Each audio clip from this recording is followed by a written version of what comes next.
Hi, எங்கே கிளம்பிட்டு இருக்கேன்னு பார்க்குறீங்களா? அது அப்புறம் சொல்கிறேன். கிளம்பும் போதே அம்மா ஏன் போட்ட ட்ரெஸ்ஸே போடுற எப்போ பார்த்தாலும் ஒரே திட்டு. ஸோ இன்னைக்கு வார்ட்ரோப் அலசி ஆராய்ஞ்சு இந்த ட்ரெஸ்ஸை தான் சூஸ் பண்ணுது. கெட் ரெடி வித் மீன் போடுற அளவுக்கு எனக்கு மேக்கப் பற்றி ஒன்றுமே தெரியாது. லிப்ஸ்டிக்கே நான் வாங்கினதுக்காக போடணுமேன்னு போடுறது தான். ஸோ நான் ஒரு ஜீரோ மேக்கப் நாலேஜ் இருக்கிற பொண்ணு. இந்த ஷால் ரொம்ப பிடிச்சிருந்துச்சின்னு வாங்கிட்டு அதுக்காக ஒரு ட்ரெஸ் எடுத்து ஸ்டிச் பண்ணுவேன். ஸ்டிச் பண்ணது தான் இது. நானே ஸ்டிச் பண்ணி போட்டுட்டு என்னோட லாஸ்ட் இயர் பர்த்டே ட்ரெஸ். உங்களுக்கு பார்க்கும்போது தெரிஞ்சிருக்கும் நம்ம எங்கே வந்திருக்கோன்னு. இந்த வருஷம் பங்குனி உத்திர திருவிழாக்கு தான் நாங்களும் அம்மாவும் போயிருந்தோம்.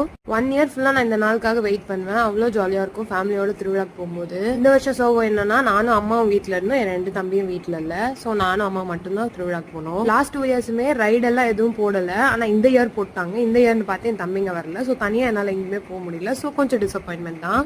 ஆனால் சும்மா சொல்லக்கூடாது, லாஸ்ட் டைம் விட ஷாப்பிங் பண்ணுறதுக்கு நிறைய விஷயம் இருந்துச்சு. குட்டீஸ்க்கு நிறைய இருந்துச்சு. ஆனாலுமே 99% விண்டோ ஷாப்பிங் அண்ட் 1% ஒரு குட்டி ஷாப்பிங் போட்டு வந்தாச்சு. பாய்.